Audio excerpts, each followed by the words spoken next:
મા બાપની ના એ માત્ર શબ્દ નથી, સંતાનોની કેળવણીની શરૂઆત છે. એક દિવસ દીકરીએ આઈફોન માંગ્યો. પિતાએ દીકરીને આઈફોન આપવાની ના પાડી. એને સમજાવ્યું કે પહેલાં ભણી લે, પછી લેટેસ્ટ આઈફોન અપાવીશ.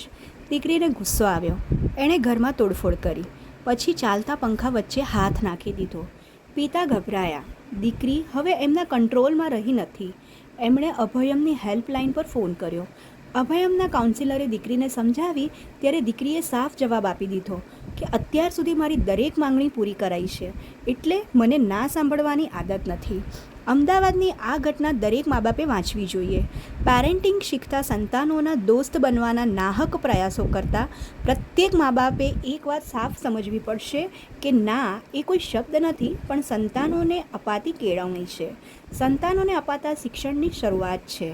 એક મા બાપ તરીકે આપણે ચોક્કસ જ એવું ઈચ્છીએ કે આપણું સંતાન દુનિયામાં શ્રેષ્ઠતમ કમ્ફર્ટ ભોગવે, બધું જ સુખ મળે, એના બધા જ સપના સાચા પડે, એની બધી જ ઈચ્છાઓ પૂરી થાય, એને જે જોઈએ છે તે મળે, એના હિસ્સામાં સંઘર્ષ જ ના હોય, એની આંખોમાંથી કદી આંસુ ના પડે, વગેરે વગેરે.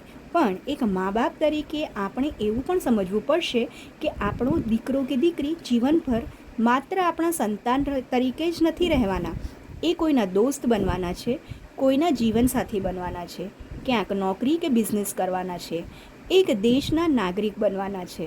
બહારની દુનિયામાં આપણા સિવાય હજારો માણસો એમને મળવાના છે, જેમાંથી કોઈ એમને છેતરવાનું છે, કોઈ એમનો વિશ્વાસ તોડવાનું છે, કોઈ એમને અણધાર્યો સપોર્ટ પણ કરવાનું છે. આ બધા વચ્ચે એ પુખ્ત થાય એ પછી એમના બધા જ યુદ્ધ લડવા આપણે મેદાનમાં નથી ઉતરી શકવાના. એમના બધા જ યુદ્ધ એમણે જ લડવાના છે અને જાતે જ લડવાના છે. એના પરિણામો પણ એમને જ ભોગવવાના છે અને જાતે જ ભોગવવાના છે. અને એટલે જ પ્રત્યેક મા બાપે સંતાનોને હથેળી પર આખી દુનિયા મૂકી આપતા પહેલાં 127 વખત વિચારવું જોઈએ. સંતાનોની કેળવણીની શરૂઆત ના શબ્દથી થવી જોઈએ. એને ના સાંભળતા પણ આવડવું જોઈએ અને નાનો સ્વીકાર કરતાં પણ આવડવું જોઈએ. ₹5000ના ફોનથી પણ કમ્યુનિકેશન તો થઈ જ શકે છે, પણ આઈફોન જોઈતો હશે તો સંઘર્ષ કરવો પડશે. મમ્મી કે પપ્પાએ મહેનતથી કમાયેલા પૈસા સંતાનોના સ્ટેટસ સિમ્બોલને અપગ્રેડ કરવા માટે નથી, એવી સમજણ મા બાપ તરીકે આપણે જ આપવી પડશે. તકલીફો વેઠી શકવા માટે સંતાનોને તૈયાર કરવા એ મા બાપ તરીકે આપણી સામાજિક ફરજ છે. દરેક મા બાપ પોતાને થયેલા અનુભવો પરથી સંતાનોના ઉછેર કરતા હોય છે, પણ આપણો ઇન્ડિયન પેરેન્ટિંગનો કોન્સેપ્ટ સંતાનને ક્યારેય મોટું થવા દેતો નથી. 8 વર્ષે, 18 વર્ષે કે 48 વર્ષે એ બાબો કે બેબી જ રહે છે. સંતાનોના કમ્ફર્ટ, સુખ, સપના પૂરી કરવાની ઘેલછામાં ને ઘેલછામાં મા બાપ સંતાનોના ભવિષ્ય આગળ ડાયવર્ઝનનું પાટિયું લગાડી દેતા હોય છે. સામાન્ય રીતે મા બાપની ફરજ સંતાનોને રોટી, કપડાં, શિક્ષણ અને મકાનની પ્રાથમિક જવાબદારીઓ પૂરી પાડવાની છે. એ પછી એમને માત્ર સપના જોતા અને એ સપનાને પૂરા કેવી રીતે કરી શકાય એ જ શીખવવાનું છે. જે મા બાપ સંતાનોના સપના પૂરા કરવા બાજી લગાવી દે છે, એવા સંતાનો ક્યારેય ના સાંભળી શકતા નથી.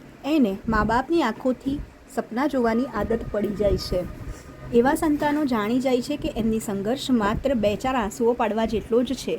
લગ્નનું સર્ટિફિકેટ તમને મા બાપ બનવા માટેની એલિજિબિલિટી આપે છે, પણ મા બાપનું સર્ટિફિકેટ તો તમારું સંતાન જ આપે છે. આ સર્ટિફિકેટ મળે છે ત્યારે તમે વૃદ્ધ થઈ ગયા હો છો. આ સર્ટિફિકેટ મળે ત્યારે મા બાપ તરીકે નિષ્ફળ થવાનો વસવસો થાય, એના કરતાં અત્યારથી જ એને ના પાડતા અને નાનો સામનો કરતાં શીખવી દેજો. મિત્રો, જો સ્ટોરી પસંદ આવી હોય તો ચેનલને સબસ્ક્રાઈબ કરો, વિડીયો લાઈક કરો અને તમારા મિત્રો સાથે શેર કરો. ધન્યવાદ.